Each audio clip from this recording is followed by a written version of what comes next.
I can't believe it! They have completed the greatest comeback in Super Bowl history.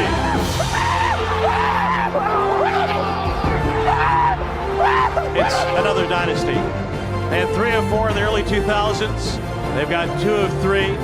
And their 39-year-old quarterback has never been better.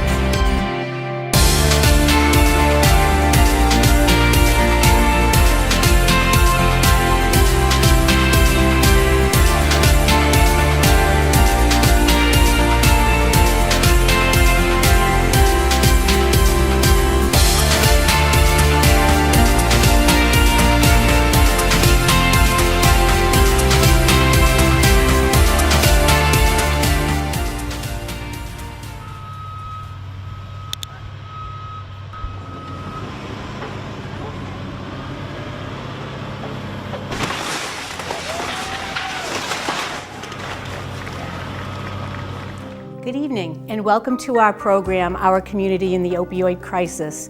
I didn't finish school. I didn't do the things that I wanted to do, that I should have done, I felt like, which would be graduating from college.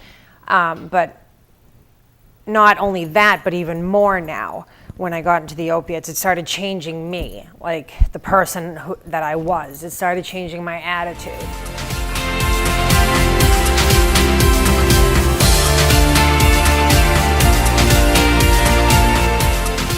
And then why are we doing all this? The hopes is there's a place for the seniors to do things on the deck. There's things for artists. The science clubs want to come. Someone wants to book a wedding here already. It's a small way for the community to say it's yours. It's tax dollars. It's tax land for your enjoyment. So the big picture through Snyder Electric, through the vision of all the groups that worked on this. Go. Okay, this side.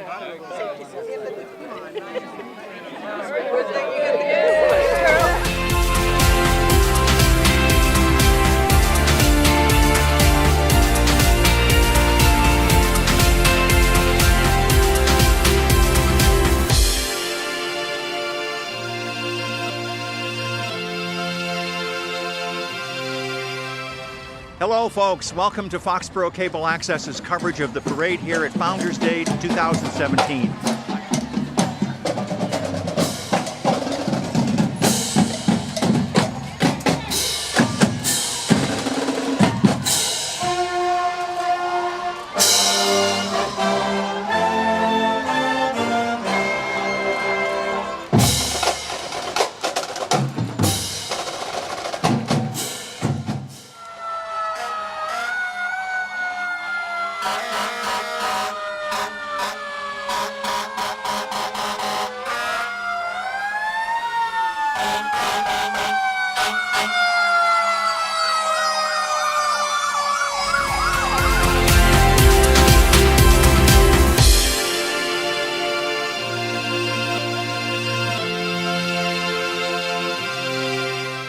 So today we went over a mock MVA, prom season coming up.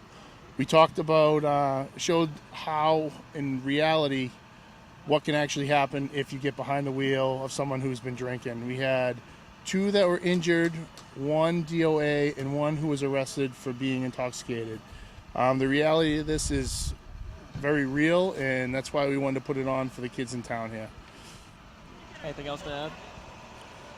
No, Firefighter Gill summed that up pretty well. We just wanted to show the kids any consequences that can happen when either you're behind the wheel or you're with another who's behind the wheel, whether they're intoxicated or whether they're distracted by phones or the radio or other kids in the car. Thanks everyone for coming tonight, because I think, by the way, this is a great crowd, and I'm really, and for those who can't be here tonight, this is why we're taping it, so that people can see it at home.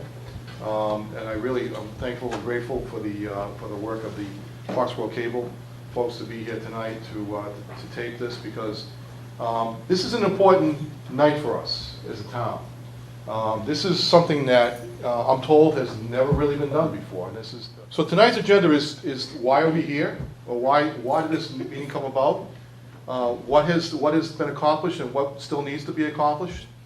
I just think about how well the town and the craft group has handled the stadium. And it builds my confidence in how they could deal with something like an overnight train.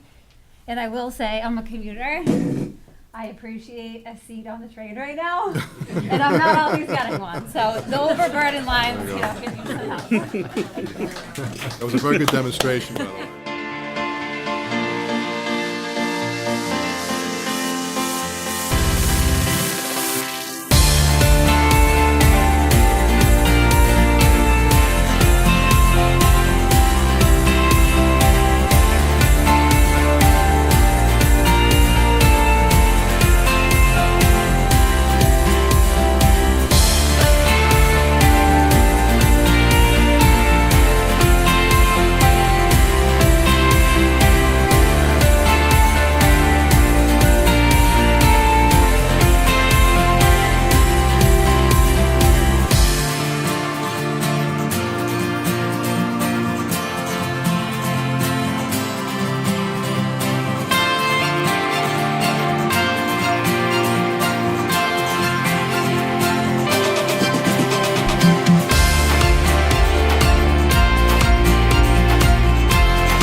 Yesterday was Purple Heart Day. Every August 7th is. It's a national recognition day, and we have, for the last several years, recognized that at the Board of Selectmen meeting closest to August 7th. This was initiated by former Selectman Mark Sullivan and then taken up for action by Selectwoman Ginny Capola, who's really just done a fantastic job of giving this traction and giving us the opportunity to recognize a lot of folks in this community who have given above and beyond. I'm very pleased to see you all turn out for this year's POW MIA ceremony on the Foxborough Common, the 7th year of doing this. As you may know, I spent 5.5 years as a prisoner of war during the Vietnam War. Ladies and gentlemen, welcome. The Foxborough JCs are very grateful to have you here as we mark the 15th anniversary of the September 11th attacks on America. Thank you all for joining us here this evening for a night of remembrance and community healing. Tonight we are taking this moment to allow the community the opportunity to express its support for the families who have endured an unthinkable tragedy during this past week. Leading us in this show of support are the combined ministries of the town of Foxborough, along with the Board of Selectmen and School Committee, who are here with us tonight.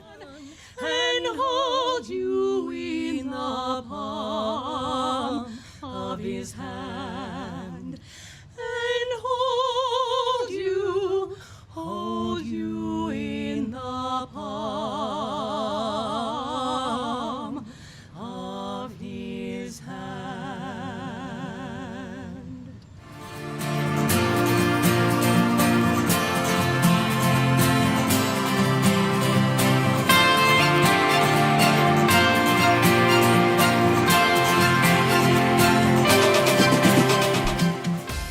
I've always had a deep connection to this town, and especially its common.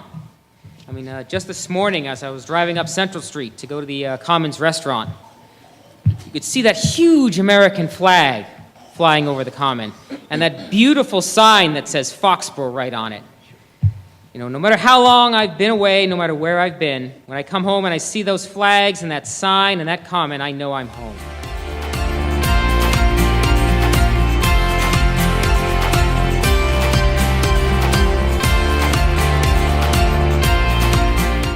Good evening, everyone. Nearly 16 years of debate and less than 15 months of construction. What do you think? Right?